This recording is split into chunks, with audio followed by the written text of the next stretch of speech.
ಗುಬ್ಬಿ ಪಟ್ಟಣದಲ್ಲಿ ನಡೆದ ಸುದ್ದಿಗೋಷ್ಠಿಯಲ್ಲಿ ಮಾತನಾಡಿದ ರೈತ ಸಂಘದ ಜಿಲ್ಲಾಧ್ಯಕ್ಷ ಎ ಗೋವಿಂದರಾಜು, ಜಿಲ್ಲೆಗೆ ಮರಣ ಶಾಸನವಾಗಿರುವ ಹೇಮಾವತಿ ಎಕ್ಸ್‌ಪ್ರೆಸ್ ಲಿಂಕ್ ಕಾಮಗಾರಿ ವಿರುದ್ಧ ರೈತ ಸಂಘಟನೆ ಕಳೆದ 1 ವರ್ಷದಿಂದ ಸತತ ಹೋರಾಟ ನಡೆಸುತ್ತಿದ್ದು, ಜಲಸಂಪನ್ಮೂಲ ಸಚಿವ ಡಿಕೆ ಶಿವಕುಮಾರ್ ಅವರು ಮಾಗಡಿ ರಾಮನಗರಕ್ಕೆ ವಾಮಮಾರ್ಗವಾಗಿ ದಬ್ಬಾಳಿಕೆ ಮೂಲಕ ಹೇಮಾವತಿ ಲಿಂಕ್ ಕಾಮಗಾರಿಗೆ ಮುಂದಾಗುತ್ತಿರುವುದು ತರವಲ್ಲ ಎಂದರು.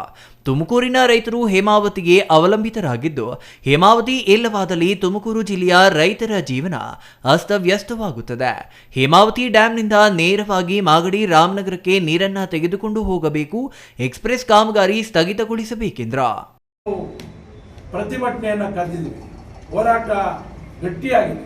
ಯಾಕೆಂದ್ರೆ ನಾವೆಲ್ಲ ಜನರ ಧ್ವನಿಯಾಗಿ ನಮ್ಮ ನೀರನ್ನ ನಾವು ಉಳಿಸ್ಕೊಳ್ತಕ್ಕಂಥ ಪ್ರಯತ್ನದ ಭಾಗವಾಗಿ ಈ ವೇದಿಕೆಯಲ್ಲಿರ್ತಕ್ಕಂಥ ಎಲ್ಲ ಬಹುಪಾಲು ಎಲ್ಲ ಮುಖಂಡರು ಬಹಳ ಒಂದು ಪರಿಶ್ರಮವನ್ನು ಹಾಕಿ ಹೋರಾಟವನ್ನು ರೂಪಿಸಿದಿರಿ.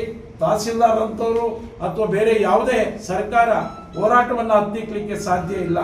ಯಾವತ್ತೂ ಈ ಹೋರಾಟವನ್ನು ಹತ್ತಿಕ್ಕತಕ್ಕಂಥ ಪ್ರಯತ್ನದ ಸಂದರ್ಭದಲ್ಲಿ ಹೋರಾಟ ಮತ್ತೆ ಗಟ್ಟಿಯಾಗಿ ಜೋರಾಗ್ತದೆ ಹೊರತು ಹೋರಾಟವನ್ನು ದಮನ ಮಾಡಲಿಕ್ಕೆ ಯಾರಿಂದಲೂ ಸಾಧ್ಯ ಇಲ್ಲ. ಹಾಗಾಗಿ ಅದು ಅವರ ಭ್ರಮೆ ಅಷ್ಟೇ. ಹಾಗಾಗಿ ತಾವು ನಿಜವಾಗಿ ಅವರಿಗೆ ಗೌರವ ಇದ್ದರೆ, ತಾಲೂಕು ಆಡಳಿತಕ್ಕೆ ಗೌರವ ಇದ್ದರೆ 144 ವಾಪಸ್ ತರಬೇಕು. ಆ ಥರದ ಯಾವುದೇ ನ್ಯೂಸೆನ್ಸ್ ನಮ್ಮಲ್ಲಿ ನಡೆದಿಲ್ಲ. ಆಗಿದ್ದು 144 ಹಾಕಬೇಕು ಅಂದರೆ ಅವರು ಆಲೋಚನೆ ಮಾಡಬೇಕು. ಬಿಜೆಪಿ ಮುಖಂಡ ಎಸ್‌ಟಿ ದಿಲೀಪ್ ಕುಮಾರ್ ಮಾತನಾಡಿ, ಹೇಮಾವತಿ ಲಿಂಕ್ ಕೆನಾಲ್ ವಿಚಾರವಾಗಿ ಸುಂಕಪುರದ ಹತ್ತಿರ ಬೃಹತ್ ಪ್ರತಿಭಟನೆ ಮಾಡುತ್ತೇವೆ ಎಂದರು. ಸರ್ಕಾರದ ಗೊಡ್ಡು ಬೆದರಿಕೆಗೆ ಹೆದರೋದಿಲ್ಲ, ನ್ಯಾಯಕ್ಕಾಗಿ ಹೋರಾಟ ಮಾಡುತ್ತೇವೆ. ಪೊಲೀಸರು ರೈತರನ್ನ ಹಾಗೂ ಮುಖಂಡರನ್ನ ಬಂಧಿಸಿದ್ರೆ ರಾಷ್ಟ್ರೀಯ ಹೆದ್ದಾರಿಯಲ್ಲಿ ರೈತರು ಪ್ರತಿಭಟನೆ ಮಾಡಲು ಸಿದ್ಧರಿದ್ದೇವೆ. ಎಲ್ಲಾ ಶಾಸಕರು, ಮಠಾಧೀಶರು ಸಹಕಾರ ನೀಡುತ್ತಿದ್ದು, ಜಿಲ್ಲೆಯ ರೈತರು ಹೆಚ್ಚಿನ ಸಂಖ್ಯೆಯಲ್ಲಿ ಪ್ರತಿಭಟನೆಯಲ್ಲಿ ಭಾಗವಹಿಸಬೇಕೆಂದು ಮನವಿ ಮಾಡಿದರು. ಈ ಗೊಡ್ಡು ಬೆದರಿಕೆಗೆ ನಾವು ಯಾರು ಸೊಪ್ಪಾಗಲ್ಲ. ರೈತ ಬಾಂಧವರಲ್ಲಿ ವಿನಂತಿ, ಯಾರು ಹಿಮ್ಮೆಟ್ಟಿದಂಗೆ ಎಲ್ಲರೂ ಅಲ್ಲಿ ಸಂಘಟಿತ ಆಗಬೇಕು. ನಾವು ಈ ಹೋರಾಟನ ಯಶಸ್ವಿ ಮಾಡಬೇಕು. ಏನು ಡಿ ಕೆ ಶಿವಕುಮಾರ್ ಅವರು ವಾಮಮಾರ್ಗದಲ್ಲಿ ಕಾನೂನು ಗಾಳಿ ತೂರಿ ತಗೊಂಡು ಹೋಗ್ತಾರೆ, ನ್ಯಾಯಕ್ಕೆ ಜಯ ಸಿಗಬೇಕು ಅನ್ನೋ ರೀತಿಯಲ್ಲಿ ನಮ್ಮ ತಾಲೂಕು ನಮ್ಮ ನೀರು ನಮ್ಮ ಈ ಪ್ರಾಜೆಕ್ಟ್ ಆಗಕ್ಕೆ ಬಿಟ್ಟರೆ ನಮ್ಮ ತಾಲೂಕು ಮರಣ ಶಾಸನ ಬರ್ಕೋಬೇಕಾಗುತ್ತೆ. ಏನು 2003-4ರಲ್ಲಿ ನಾವೆಲ್ಲ ಒಣಗೋಗಿತ್ತು.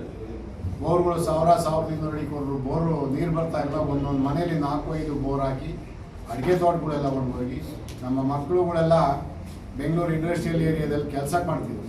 ಈಗೆಲ್ಲ ಬಂದು ಸಮೃದ್ಧಿಯಾಗಿದ್ದೀವಿ. ನಾವು ಹೋರಾಟ ಮಾಡೋಣ. ನಮ್ಮ ನೀರು ನಾವೇನು ಬೇರೆ ಅವ್ರ ನೀರು ಕಿತ್ಕೊಳಕ್ಕೆ ಹೋಗ್ತಿಲ್ಲ. ನಮ್ಮ ಹಕ್ಕು ನಮ್ಮ ನೀರು ನಾವು ಉಳಿಸ್ಕೊಳ್ಳೋಣ. ಹೋರಾಟದಲ್ಲಿ ಪ್ರತಿಯೊಬ್ಬರೂ ಭಾಗವಹಿಸಬೇಕು.